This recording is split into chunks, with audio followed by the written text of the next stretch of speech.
नाज़रीन अस्सलाम वालेकुम। ज़ेड न्यूज़ के ख़बरनामे में आपका इस्तक़बाल है। मैं सलमान ख़ान। आगे बढ़ने से पहले सुर्ख़ियों पर नज़र डालते हैं।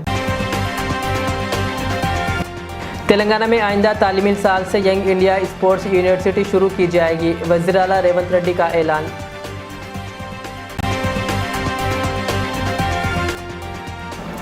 क्या FTL में आने वाले सरकारी इमारतों को भी मुनहदिम कर दिया जाएगा? बैरिस्टर अवैसी का हुकूमत से सवाल। नागार्जुना सागर प्रोजेक्ट के 2 दरवाजे खोलकर पानी को छोड़ा गया निचले इलाकों में। चित्रापुरी कॉलोनी में 225 विलास को मणिकुंडा म्युनिसिपल कमिश्नर ने जारी की नोटिस। मुनहदिम की तैयारियां। हैदराबाद में कई पब्स पर आबकारी हुकाम की तलाशी मुहिम। अब पेश है खबरों की तफसील। तेलंगाना के वज़ीर आला रेवंत रेड्डी ने कहा कि गच्चीबौली स्पोर्ट्स विलेज को सिर्फ खेलों के लिए इस्तेमाल किया जाएगा। रेवंत रेड्डी ने गच्चीबौली के ग्राउंड में NDC हैदराबाद मैराथन में बेहतर मुजाहरे वालों में इनामात तकसीम किए।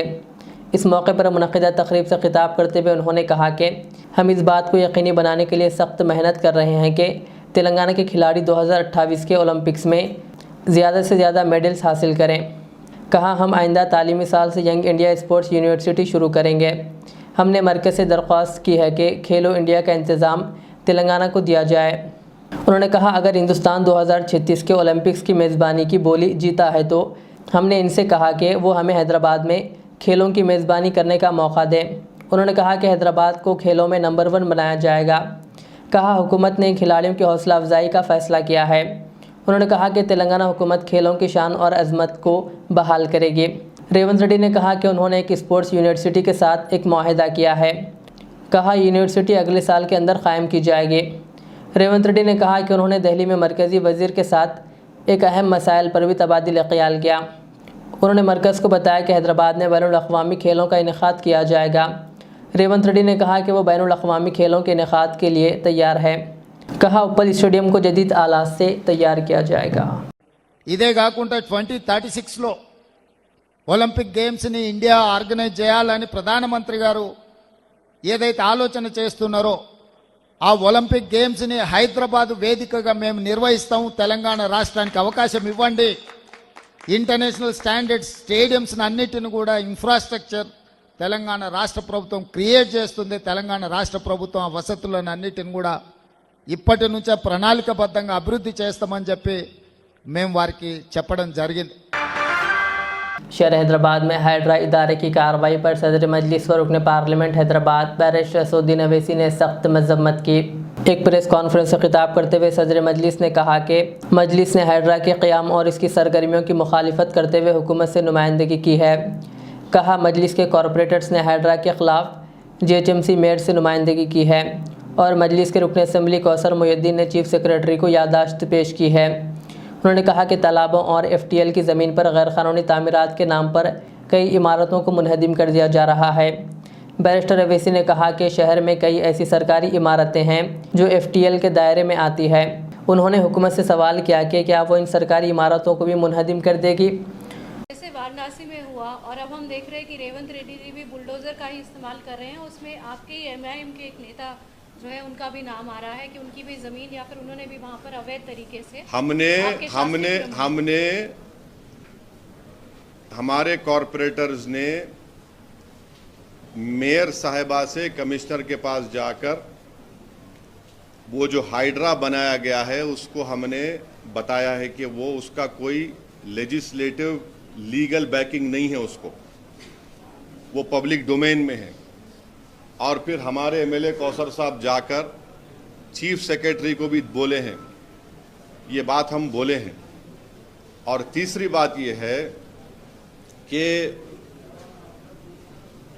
GHMC का जो ऑफिस है, अभी GHMC का ऑफिस है ना, तो हम लोग जो है हमारे स्कूल में जब हम लोग बस में जाते थे, हैदराबाद पब्लिक स्कूल को बस में जाते थे, मेरे को अच्छी तरह याद है हमारी जो बस होती थी वापसी में ऐसा आती थी, या फिर कभी कभी मैं पब्लिक स्कूल को जाता था बस पकड़ के, एक बस नंबर 7 होती थी, अभी भी होंगी, डबल डेकर में बैठ गया था मैं, ऊपर बैठने का बड़ा शौक था मेरे को। हाँ, वो लिबर्टी से जाती थी, लिबर्टी से टैंक बंद जाती थी। वहां पर जहां पर जीएचएमसी का ऑफिस है वहां पर एक वाटरफॉल था, मैं ही देखा सो हूं। नेकलेस रोड एफटीएल पर है, तोड़ो उसको आप। नेकलेस रोड एफटीएल पे है, बोल रहा हूं मैं आपको, तोड़ते आप उसको। तोड़ना चाहिए ना भाई, कौन रोक रहा आपको? एफटीएल है, सीसीएमबी का, गवर्नमेंट ऑफ इंडिया का ऑफिस है हिमायत सागर के पास, बना लिया आप, गवर्नमेंट ऑफ इंडिया का है। तो ये हमारा ऑब्जेक्शन इस बात पर है, ये हमारा ऑब्जेक्शन इस बात पर है। और फिर जहां पर निजाम के ज़माने में जब उन्होंने हुकूमत थी उनकी, तो उन्होंने एक उसको क्या बोलते, टोन बोलते, क्या बोलते हो, पत्थर को, हाँ नहीं, वो स्टोन्स लगाते थे कि ये एफटीएल है, स्टोन्स लगाते थे, अभी भी है वो, देख लो आप जाके। ये है हमारा, हम तो चीफ सेक्रेटरी मैडम को भी बोले, मेयर साहिबा को भी बोले, अब वो गवर्नमेंट देखना उसको। आपको लग रहा है कि एफटीएल में जितनी भी हैं उनको तोड़ा जाना चाहिए? आपने देखिए, आपके सवाल का जवाब इतना ही दे रहा हूं मैं, जो मैं अभी दे चुका। अच्छा, और एक बात, एफटीएल में और एक बात है, गोलकुंडा में गोल्फ कोर्स है, एफटीएल में है। अब कितने लोग गोल्फ खेलते हैं, मैं तो जिंदगी में मेरे को मालूम ही नहीं गोल्फ क्या होता, एफटीएल में है। आप देख लो, वो जाके देखो आप, गोल्फ कोर्स एफटीएल में है। अच्छा, कितने आईएएस आईपीएस ऑफिसर जाके खेलते, टिक टिक टिक टिक, वहां पे 3-3 घंटे खेलते आईएएस आईपीएस अफसर वहां पे, वही गोल्फ कोर्स में। फोटो निकाल के डालता हूं मैं, अब कौन से आईएएस आईपीएस और खेलते गोल्फ कोर्स वहां पे, 4-4 घंटे खेलते गोल्फ। आप खेलने गए तो 3 घंटे खेलना पड़ता, एक होल क्या क्या रहता, वो लंबा होता। भाई क्या हो रहा है फिर ये? नागार्जुना सागर प्रोजेक्ट में पानी के बहाव में इजाफा दर्ज किया जा रहा है। तेलंगाना के नागार्जुना सागर प्रोजेक्ट की सतह में 64,699 क्यूसिक पानी के इजाफे के पेश नज़र इसके 2 दरवाजे 5 फीट तक खोलकर 16,200 क्यूसिक पानी को निचले हिस्सों में छोड़ा गया। इस प्रोजेक्ट की मुकम्मल पानी की सतह 590 फीट है। दूसरी तरफ श्री राम सागर प्रोजेक्ट में 31,202 क्यूसिक पानी का बहाव दर्ज किया गया। इस प्रोजेक्ट में पानी की मुकम्मल सतह 1,091 फीट है, जबकि पानी की मौजूदा सतह 1,083 फीट रिकॉर्ड की गई है।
हाइड्रा इदारे की जानिब से मनीकुंडा बल्दिया के तहत गैर क़ानूनी तामीरात को मुनहदिम करने की तैयारियां की जा रही है। शहर हैदराबाद की मनीकुंडा बल्दिया की चित्रापुरी कॉलोनी में 225 विलास को मनीकुंडा म्यूनसिपल कमिश्नर ने नोटिस जारी की है। इस नोटिस में निशानदेही करते हुए कहा गया है कि GO 658 की खिलाफ वर्जी करते हुए G+1 की मंजूरी हासिल करके G+2 विलास तामीर किए गए। म्यूनसिपल कमिश्नर ने नोटिस का 15 दिन में जवाब देने की हिदायत दी। बसूरत दीगर इंतबाह जारी किया कि इन विलास को मुनहदिम कर दिया जाएगा। बल्दिया को इस बात की शिकायत मौसूल हुई थी कि साबिक़ हुक्मरानों की गलत पॉलिसियों की वजह से तकरीबन 50,000 करोड़ रुपए का नुकसान हुआ है। मनीकुंडा म्यूनसिपल के कमिश्नर ने चित्रापुरी में बेकायदगियों को दूर करने की शिकायत मौसूल होने के बाद ये नोटिसें जारी की है। ड्रग्स की रोकथाम की मुहिम के हिस्से के तौर पर शहर हैदराबाद में कई पब्स पर धावे किए जा रहे हैं और अचानक तलाशी मुहिम अंजाम दी जा रही है।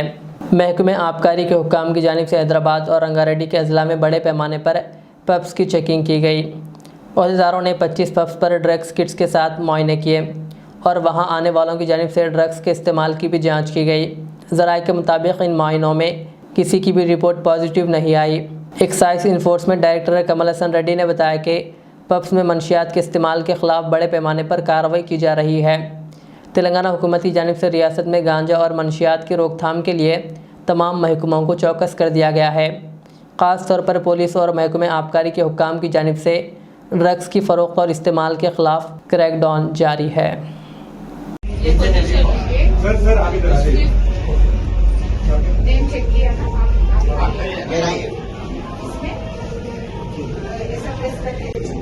बोल के अंदर को टैप कर देना है। अच्छा पकड़ लेंगे नीचे रखो नीचे रखी वाले अंदर छोड़ दो।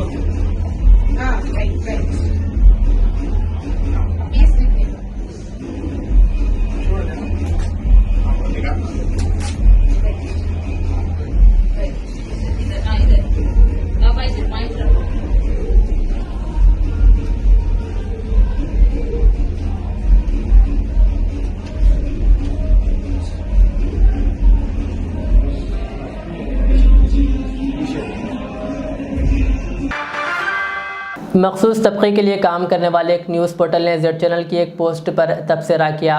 पेश है ज़ीमन में तफसीली रिपोर्ट।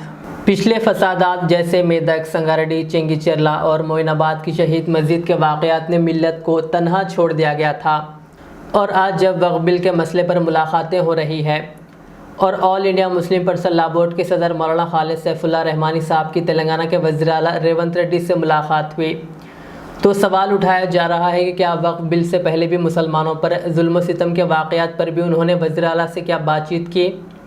क्या वो मसाइल मिल्लत के लिए अहम नहीं थे? ये अफसोसनाक है कि बग़ैर तहक़ीक़ किए तबसरे किए जा रहे हैं और वीडियो का जायज़ा लिए बग़ैर राय ज़नी हो रही है। जहाँ तक उलमा की चौखट पर सियासी लीडरों का आने का सवाल है, मौलाना आकिल साहब रहमतुल्लाह अलैह के दौर में ऐसी कई मिसालें मौजूद हैं जिन्हें हम झुटला नहीं सकते। हर आलिम दीन मौलाना आकिल नहीं होता, ये सच है और इनका कोई सानी भी नहीं, लेकिन इसका मकसद ये ज़ाहिर करना है कि हुकूमत उलमा को नज़रअंदाज करती आई है। बग़ैर किसी सियासी वसीले के उलमा की हुकूमती दफातर तक रसाई नहीं हो पाती, जैसा कि माजी में भी हुआ और आज भी हो रहा है। इस मीटिंग में और भी उलमा इकराम को शामिल किया जाना था, लेकिन ऐसा नहीं हुआ। मुमकिन है कि वज़ीर आला से मुलाकात का वक्त पर्सनल लॉ बोर्ड के सदर ने नहीं लिया, बल्कि ये मुलाकात सियासी वसाइल के सबब ही मुमकिन हुई। जब मुलाकात की तस्वीरें सोशल मीडिया पर देखी गई तो उलमा इकराम और मुसलमानों के दरमियान मुख्तलिफ़ क़ियास आरायाँ शुरू हो गई जिनका सियासत से कोई ताल्लुक़ नहीं। तस्वीर में वज़ीर आला के पास खड़े शख्स के अंदाज़ को मोतबराना समझा जा रहा है और इसे एक आलिम दीन और दो सियासी लीडरों की बेअदबी भी कहा जा रहा है। हम सब वक्फ बिल पर काम कर रहे हैं और मिल्लत के मसाइल पर मुत्तहिद होकर काम करते रहेंगे, लेकिन इससे पहले के मसाइल और मिल्लत के नौजवानों की मुश्किलात को नज़रअंदाज नहीं किया जा सकता। मसाइल पर सवाल उठाने का मकसद अहम वक्फ बिल के मामले से हटाना नहीं, बल्कि दीगर मसाइल पर की गई लापरवाहियों पर भी तवज्जो दिलाना है। तबसरे करने वालों से गुजारिश है कि तहक़ीक़ करें और वीडियो लिंक खोलें और सुनने के बाद कोई तबसरा करें। हम बता दें कि हमारा इदारा जेड न्यूज़ यूट्यूब चैनल नहीं बल्कि टीवी चैनल है जो मुख्तलिफ सेटअप बॉक्स पर दस्तियाब है और मैदानी सरगर्मियों से दूर खालिस मखसूस तबके की रिपोर्टिंग घर बैठे हमारा इदारा नहीं करता, बल्कि हमारा इदारा अमली, सियासी, समाजी और मजहबी मैदानों में घूम फिर कर हालात पर नज़र भी रखता है और अपनी रिपोर्टिंग पेश करता है।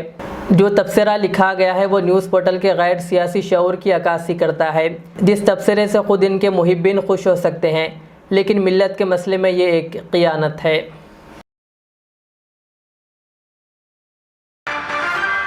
आखिर में सुर्खियाँ और एक बार। तेलंगाना में आइंदा तालीमी साल से यंग इंडिया स्पोर्ट्स यूनिवर्सिटी शुरू की जाएगी, वज़ीर आला रेवंत रेड्डी का ऐलान।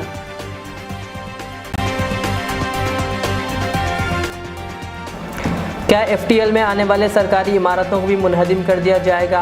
बैरिस्टर अवैसी का हुकूमत से सवाल।